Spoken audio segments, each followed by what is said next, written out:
Hello everyone, my name is Debjit and I'm currently working as a junior sous chef at the Anantara Palm Dubai Resort. Today I'm going to present to you one of my favorite appetizers, the beef carpaccio. Before I show you exactly how or what exactly I put in for my beef carpaccio, I would like you all to have a look at how exactly I make the carpaccio, because it's a little bit different the way I prepare it, and which gives me an amazing end result. So let's go back and watch exactly how I prepared the carpaccio. Hello everyone, I'm going to show you the first process of making the carpaccio, which is making the brine for the carpaccio. So I'll show you the ingredients first, what I need for my brine.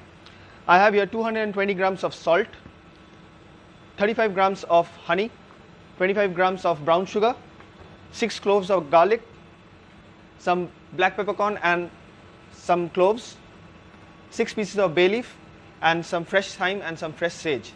I would also require 2 kgs of ice, and I have with me here 2 liters of water that is already boiling.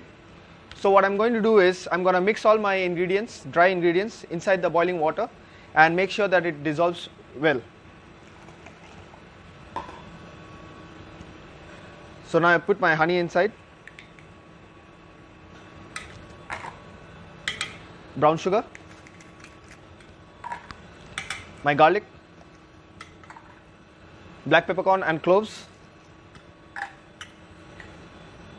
the bay leaf, and my fresh thyme and fresh sage. So the idea of using the boiling water as well as the ice is to make sure that the brine cools down fast, and that's one reason. And another reason is we don't want the herbs to get too hot. Otherwise it doesn't work as well as it would when the herbs are less cooked.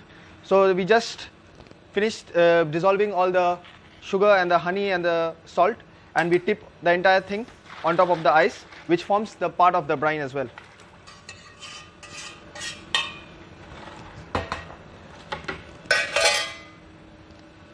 So now that we have the brine ready, it is recommended that we keep the brine inside the chiller for at least 6 hours. If it's better if we keep it for 12, but 6 also works.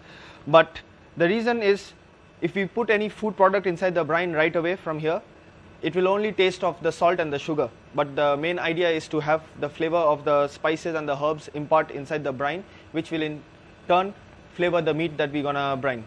Thank you. Hello everyone, welcome back. So it has been 6 hours. My brine has been sitting inside the chiller.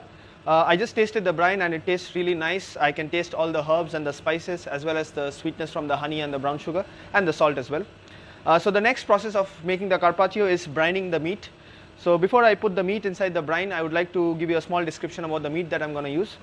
So here I have with me USDA prime topside, which is coming from the hind part or the back leg of the animal.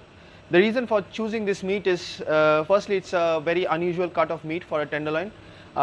Plus it has a lot of texture, and once treated well and properly brined and treated nicely, it gives you wonderful results.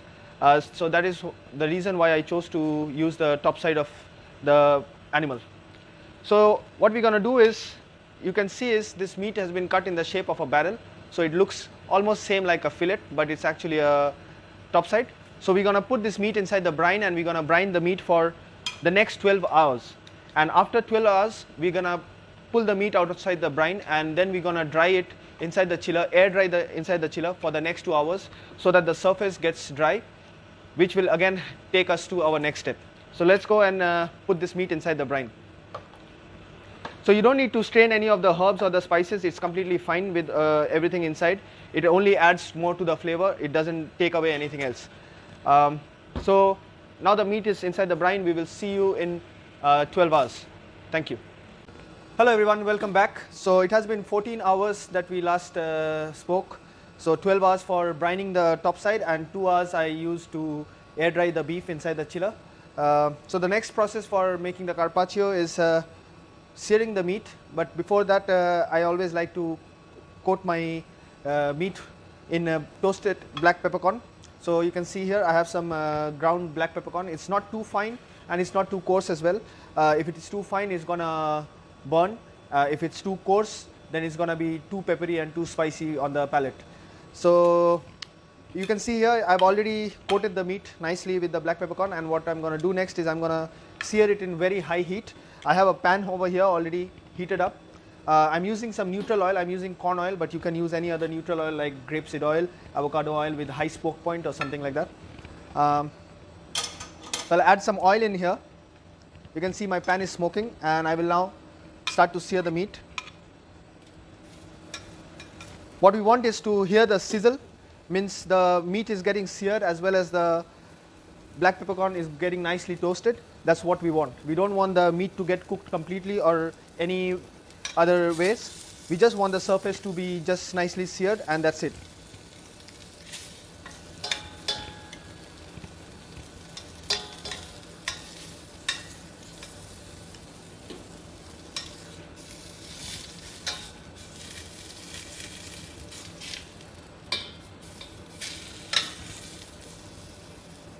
So now that the meat is seared, what I will do is I will put the meat inside a blast chiller to cool down the surface fast, and then I'm going to roll it in cling film, tight cling film, roll it really nice and tight, and I'm going to freeze it overnight.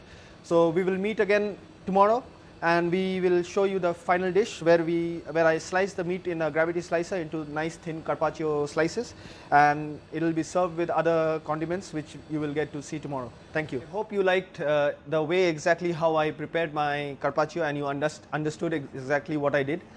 So this is what the carpaccio after rolling and freezing would look like a barrel shape, which I have sliced in my meat slicer and laid it on my plate. It's going to look like this. I'd also like to show you all the other ingredients that I'm pairing it with my carpaccio. So to start with, I have a parsley mayo, which is made by using pasteurized egg yolks. I also have confit egg yolks that has been flavored by juniper berries. I have some fresh horseradish. I have some horseradish spears that over here in the water. I have some blue cheese. I have some Stilton blue cheese, very nice pungent flavor. For some texture, I have some pine nuts and brioche crumb, and I also have an assortment of fine micro cress, as you can see over here, which complements very nice to the dish. So we'll go ahead and start to plate. The first thing that I would do is I would start by laying down the yogurts, the horseradish spears, just randomly.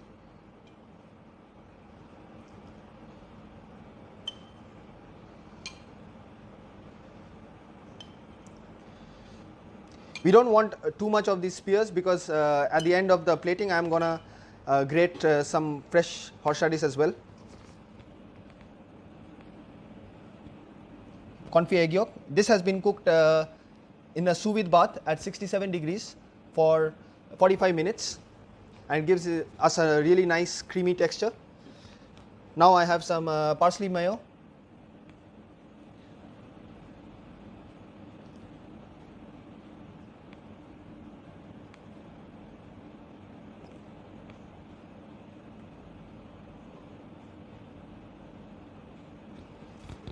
That is it. I'd also like to sprinkle a little bit of good quality Maldon salt, some of the pine nut crumbs,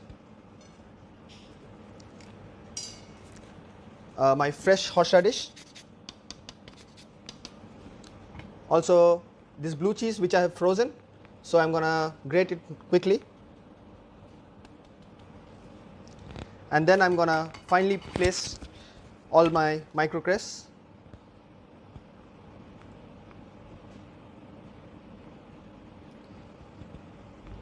So I have an assortment of all the different micro cresses which complements the entire dish. So there we have it, my beef carpaccio. I hope you like my style of carpaccio. You should definitely try this at home. It's a very easy recipe. This is how it will look. Thank you very much.